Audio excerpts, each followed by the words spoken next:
Friends, मेरे हाथ में जो ये चीज़ देख रहे हैं, यदि इसका इस्तेमाल आप अपने पौधों पर कर लेते हैं तो पौधे न केवल अच्छी तरह से ग्रोथ करेंगे बल्कि उसमें फूल देखकर आप हैरान रह जाएंगे। इतने फूल आएंगे आपने सोचा भी नहीं होगा। चाहे गुलाब हो, गुड़हल हो, अपराजिता, मोगरा, सभी फूलों वाले पौधे के लिए वरदान है ये चीज़।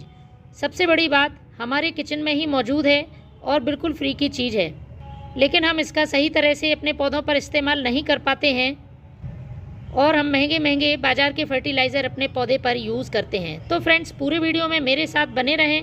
वीडियो में मैं बताने वाली हूँ कैसे इस चीज़ का आपको प्लांट पर उपयोग करना है और क्या इसके फ़ायदे हैं। ख़ासतौर पर अभी जनवरी के लास्ट में आप इसका यूज़ करें। आने वाली गर्मियों में पौधे हरे भरे रहेंगे और ढेरों फूल देंगे।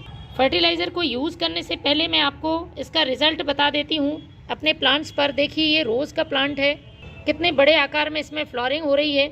सभी पौधों में बहुत अच्छी कलियां बन रही हैं, क्योंकि मैं इस फर्टिलाइज़र का यूज़ महीने में एक बार अपने पौधों पर ज़रूर करती हूँ। इस फर्टिलाइज़र के यूज़ से फूलों का कलर बहुत ब्राइट होता है। देखिए आप, कितना शानदार कलर फूलों और कलियों का आ रहा है। कभी कभी प्लांट में फ्लावरिंग अच्छी होती है लेकिन उनका कलर सही नहीं होता है, फूलों पर चमक नहीं होती है। तो इसका उपयोग करें, आपके प्लांट के फूल बहुत चमकदार होंगे, साथ ही फूल पूरे आकार का खिल पाएगा। एक ही डाली पर देखिए कितने ज़्यादा फूल खिल रहे हैं और फूलों का आकार भी देखिए। ये देसी गुलाब का पौधा है। अक्सर इसमें फूल बहुत छोटे आकार के आते हैं तो बहुत जल्दी झड़ जाते हैं। तो फ्रेंड्स, कुछ इस तरह से मजबूती से अच्छे आकार में फूल खिलें, इसके लिए आपको मेरे बताए हुए फर्टिलाइज़र को यूज़ ज़रूर करना चाहिए। कभी कभी प्लांट में एक बार फूल आकर फूल आना बंद हो जाते हैं, तो उसके लिए भी ये फर्टिलाइज़र बहुत उपयोगी है। देखिए, इस तरह से इसमें मौजूद नाइट्रोजन से पौधे की नई ग्रोथ होगी और पौधे लगातार फूल देंगे। बस इस फर्टिलाइज़र को यूज़ करने से पहले आपको 2 से 3 काम अपने पौधों पर ज़रूर करना है। पहला काम करना है, आपके पौधे को फुल सनलाइट मिलना चाहिए। जितने भी फूलों वाले पौधे हों उनको कम से कम 5 से 6 घंटे की धूप तो बहुत ज़रूरी है। दूसरा काम करना है, आपके प्लांट में जो भी फूल खिलकर सूख जाते हैं कुछ इस तरह से, तो उनको समय समय पर आपको हटाना है। जिस भी डाली पर फूल सूख जाते हैं उसको आपको 1 से 2 इंच नीचे से कट कर देना है। तो इस तरह से देखिए, 2 तरफ से ग्रोथ शुरू हो रही है, 2 नई ब्रांचेस इसमें आएंगी और फिर फ्लावरिंग होगी। इससे पौधे पर नई ग्रोथ पर फ्लावरिंग तो होती ही है फ्रेंड्स, पौधा घना भी बनता है। देखिए, मैंने इसकी प्रूनिंग करी थी, साइड से ब्रांच निकली और उस पर ही कलियां बनना शुरू हो गई। तो पौधे में यदि लगातार फूल चाहिए तो प्लांट की नई ग्रोथ होना बहुत ज़रूरी है। समय समय पर आपको सूखी हुई पत्तियां और टहनियां भी कट करते रहना है। अब दूसरा काम करना है आपको, यदि आपके प्लांट में इंसेक्ट फंगस है, क्योंकि गुलाब जैसे पौधे में फंगस लगना बहुत ही आम समस्या है। इसके साथ ही पौधे की कलियों पर एफिड्स, माइट्स अटैक कर देते हैं। छोटे छोटे काले रंग के कीड़े लग जाते हैं, कलियां पूरी तरह से नहीं खिल पाती हैं। तो फ्रेंड्स, इसके लिए आपको नीम ऑयल का स्प्रे करना है और किसी अच्छे से फंगीसाइड का भी आप स्प्रे कर सकते हैं। आप मेरे प्लांट्स पर देख रहे होंगे मैंने फंगीसाइड का स्प्रे कर रखा है। नीम ऑयल के लिए आप वाटर सॉल्युबल नीम ऑयल ले लें और 1 लीटर पानी में 3 से 4 ml नीम ऑयल मिला के अच्छी तरह से अपने प्लांट पर स्प्रे करें।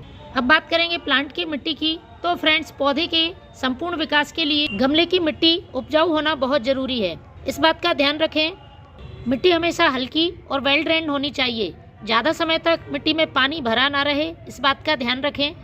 यदि आप नर्सरी से लाकर अभी कोई प्लांट लगाना चाहते हैं, गुलाब जैसे पौधे, तो आपको सही सॉइल मीडिया तैयार करके पौधे को लगाना चाहिए।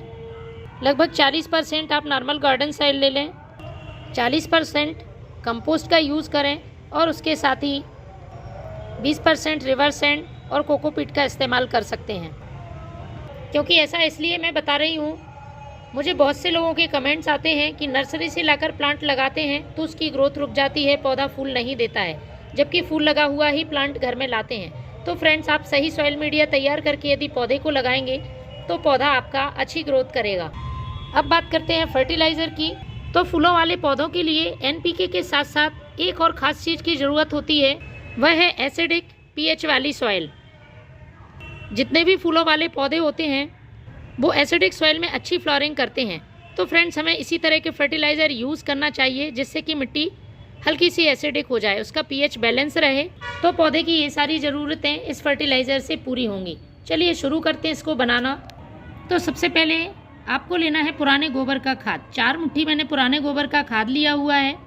इस खाद को तो आपको अपने पौधों में महीने में एक बार ज़रूर यूज़ करना चाहिए, क्योंकि मिट्टी को उपजाऊ बनाने के अलावा पौधे में अच्छी ग्रोथ और अच्छे फल फूल लाने में बेहद ही मददगार है और पौधे पर किसी तरह का साइड इफ़ेक्ट नहीं होता है।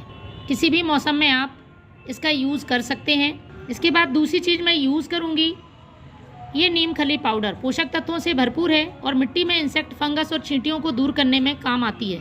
तो 1 छोटा चम्मच मैंने नीम खली पाउडर ले लिया है। अब यदि आपके पौधे की पत्तियां लगातार पीली पड़ रही हैं, पत्तियों पर चमक नहीं है, फूल भी रूखे बेजान नज़र आते हैं, तो उसके लिए सबसे अच्छा तरीका है ये Epsom salt. Magnesium rich fertiliser है, पूरा नाम इसका मैग्नीशियम सल्फेट है। आधा छोटा चम्मच हमें एप्सम साल्ट ले लेना है। पौधे को घना बनाता है, पत्तियों पर चमक लाता है। इसके बाद अगली चीज़ मैं यूज़ करूँगी ये नींबू के छिलके। फ्रेंड्स, हम सभी के घर में बहुत ही आसानी से मौजूद होते हैं। इनको अच्छी तरह से सुखा लेना है और सुखाकर हमें कुछ इस तरह से पीस लेना है। नींबू के छिलके में भी vitamin C, potassium, phosphorus, calcium, copper, zinc जैसे कई तत्व मौजूद होते हैं, प्लांट की इम्यूनिटी को बढ़ाते हैं। इसके साथ ही मिट्टी को एसिडिक करने का काम करता है। यदि मिट्टी में इंसेक्ट, फंगस, चींटियाँ हैं तो इसकी गंध से वह भी दूर रहते हैं। तो 1 छोटा चम्मच हमें नींबू के छिलके का पाउडर ले लेना है। अच्छी तरह से सभी चीज़ों को मिक्स कर लें। अब जिस भी प्लांट में आप यूज़ कर रहे हैं उसकी मिट्टी की अच्छी तरह से गुड़ाई कर लें और मिट्टी में जगह बनाकर आपको 1 से 2 मुट्ठी पॉट की साइज़ के हिसाब से इस फर्टिलाइज़र को डालना है। मिट्टी से ढक दें और पौधे में पानी डालें। तो फ्रेंड्स, महीने में एक बार इस फर्टिलाइज़र का यूज़ ज़रूर करें। आपके पौधे लगातार ग्रोथ करेंगे और फूलों से भरे रहेंगे। Thank you.